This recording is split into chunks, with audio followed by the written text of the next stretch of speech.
Hey! Tambala na! At eto na sila, ang nag-iisang masugid na tagahanga ni Nicole Yala. Chris Chuper! Kasama ang nag-iisang diehard fan ni Chris Chuper. Nicole Yala! Dear Nicole and Chris. Dear Nicole and Chris. Dear Nicole and Chris. Dear Nicole and Chris. Magandang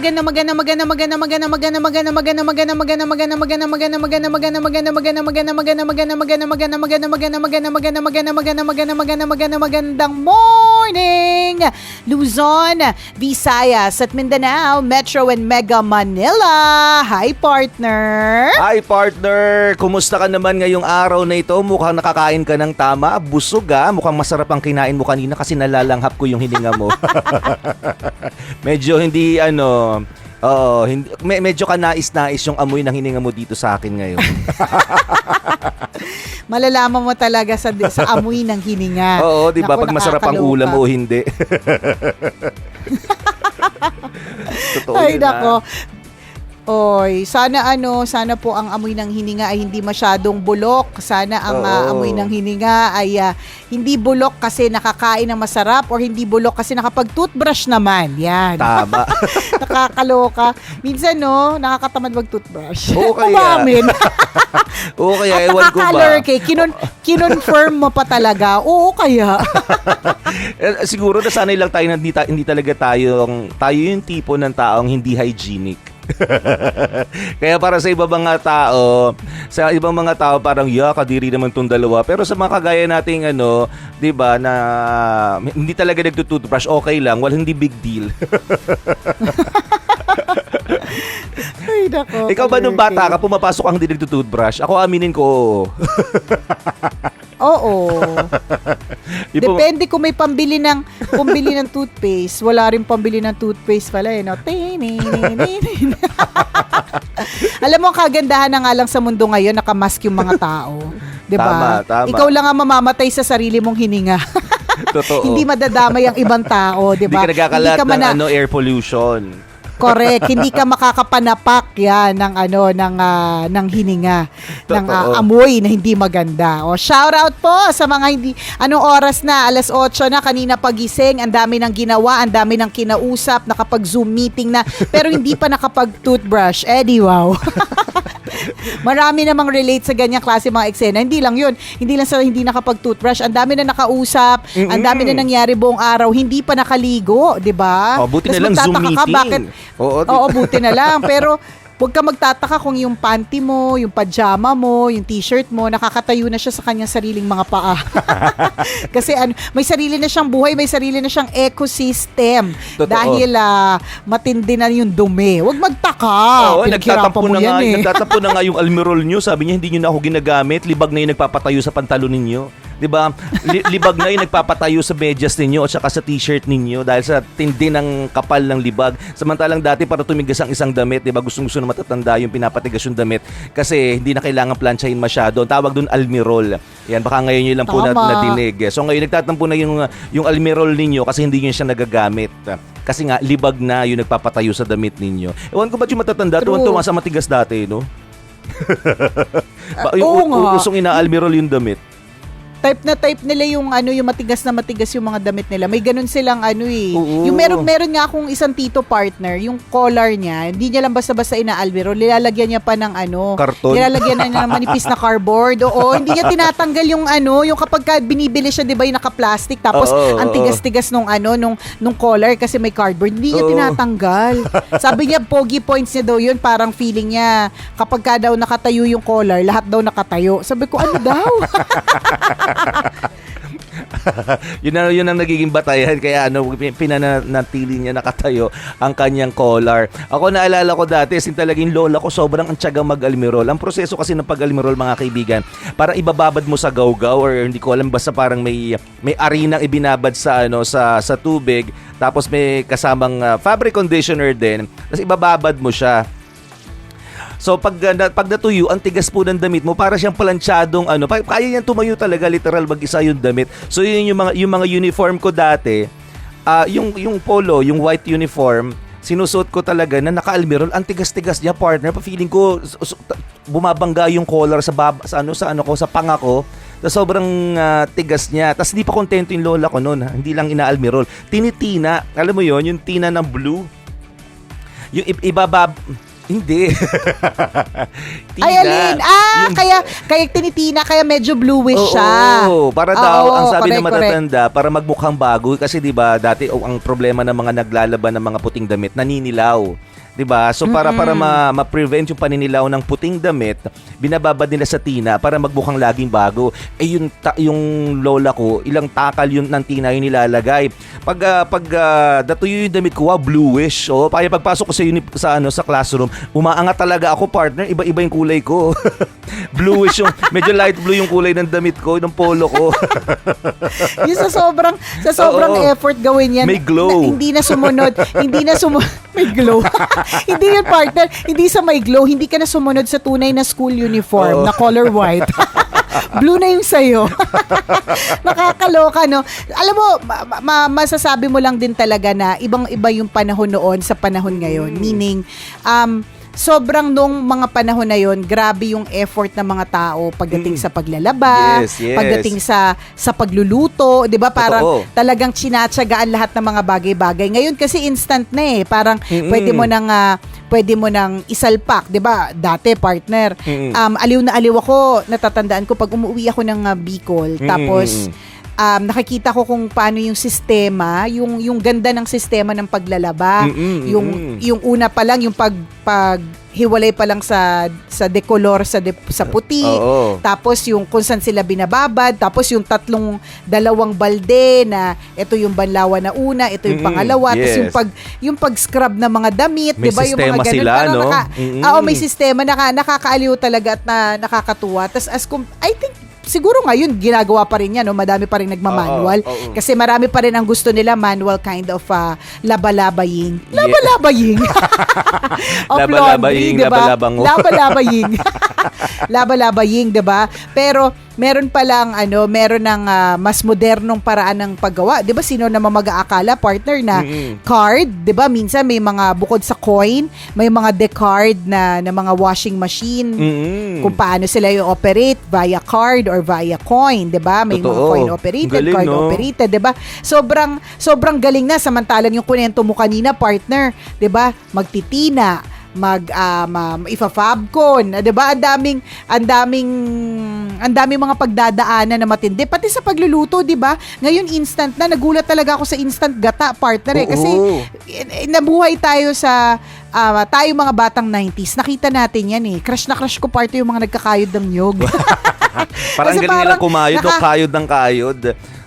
Parang ikaw mapapakayod din. Parang kaya nga, pwede bang pakayod kaya? Di ba, parang Totoo may yun, ganun. Skill yun ng mga tao dati, partner. Oo.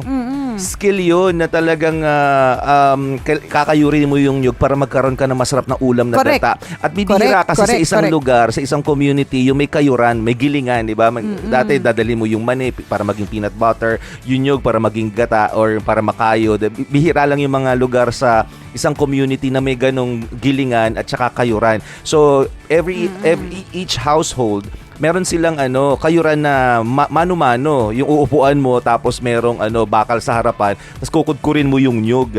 And hindi lahat ng tao nakakagawa nun. Yung mga matatanda nung unang panahon, ang galing nila. Yung tipong mapapakayod ka talaga. Tignan mo si Nicole, na in love nga dun eh. Sa isang mga ngayod eh. Mga ngayod, di ba? Oo. Hindi, totoo kasi Skill skills yun. eh. Kasi pag magkamali ka, hindi mo siya equally makakayod yung nyog eh. Yes. Palibasa hindi mga nakaka-relate yung mga tao, palibasa yung mga tao rich kid sila, 'di ba? Di ka relate, rich kid ka kasi. Hindi ka kasi sa usapan. Oo, hindi ka kasali sa usapan, hindi mo yung alam yung pagkakayod sa nyog, rich kid ka kasi. 'Di ba? Pero totoo yun, skill kasi siya, kasi alam nila kung ilang kayod o ilang ganon ang gagawin. sa Tama. bawat side. Tama. 'Di ba? Dahil kung hindi, makakayod mo siya ng sobra, masasama mo yung bao. Yes. Syempre magkakaroon ng bao yung kinayod na niyo. Oo, At hindi pwede 'yun, 'di Tama, ba? di papait yung papait yung gataan ninyo. Tsaka mukhang marumi, maitim. May mga sabit na mga itim. Yung pala nakudkod mo yung bao. Tsaka kasi Yung bao, 'di ba? matalas yung metal na yun eh. 'Di ba? Parang ang makayod mo, so matalas talaga siya. So pag nagkamali ka, Correct. luminsad yung kamay mo, sumala yung kamay mo sa pagkakayod, yung pulso, yung arm mo o yung wrist mo, yung tatamaan ng kayuran. So magkakasugat ka talaga, 'di ba? Ay, Tama. Skill po 'yun. Ngayon hindi na yung Correct. gata mabibili nyo na sa grocery. Instant na. Oo. 'Di ba? Nakakagulat. Sasalin nyo na lang. Although may mga iba na okay sila with that, may mga iba na gusto iba pa rin yung naturally made na Oo. okay lang din naman yon. Siguro kasi dati hindi naman kasing fast-paced ng world ngayon eh.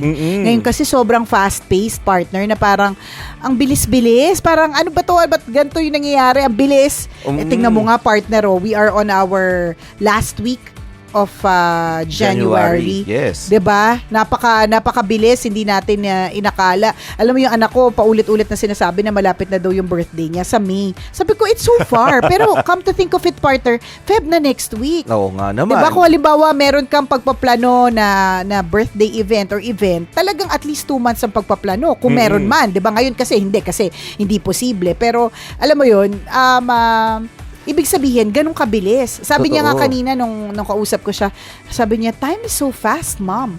Sabi ko, I know, anak. Sabi ko, tingnan mo naman, you're so big na. Parang kailan lang, natatandaan ko yung isang throwback video, partner, na pinapaiyak mo si Princess or umiiyak si Princess kasi inaabutan mo siya ng pulburo. Nasa Tapos hindi booth ko yun binigay. Oo, pinaasa ko Oo, siya. parang- Tapos nag-iyak siya, na-disappoint Oo, parang siya. ganon. Tas umiiyak siya dahil dun sa pulburon. Parang napaka-clear pa nun sa memory ko. Parang neto lang siya nalaman. Tas ngayon, partner, mag-isa sa online class, nagsara ng pinto kasi kaya na niya. Alam mo yun?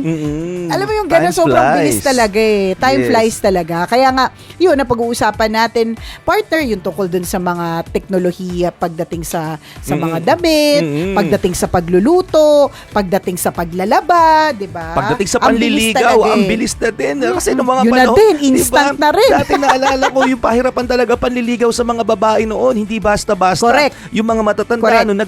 nagagalit sila sa mga anak nila o doon sa nanliligaw sa mga anak nila kapag nagkatuluyan sila sa loob namang ng less than a year. Halimbawa, nagagalit ba yan? 1 taon pa lang kayo nagliligawan, kayo na? Ang bilis-bilis naman. Di ba nagagalit ngayon? Hindi eh. Minuto lang. Di ba magkakalala lang kayo kanina, after 5 minutes, kayo na. Di ba? May ganun may ganung klase ng kwento. So talagang hindi lang sa pagkain, ultimo sa pagpasok sa relasyon, ang bilis-bilis na rin. Pati paghihiwalay, ang bilis-bilis na rin. Kita mo, di ba? Kahapon kayo, ngayon hindi na. Di ba?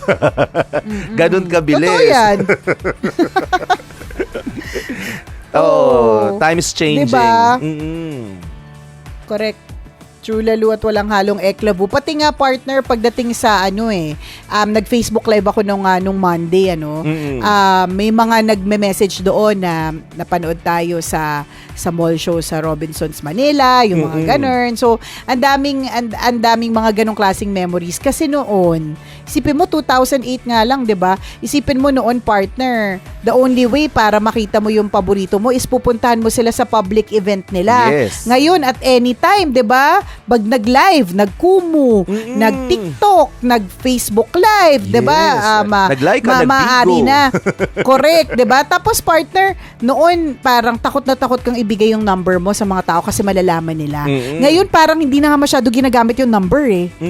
Minsan nga pag halimbawa merong kailangang kontakin na DJ, hindi ko alam yung number kasi laging through messenger ng usapan, 'di ba? So parang ganun na siya.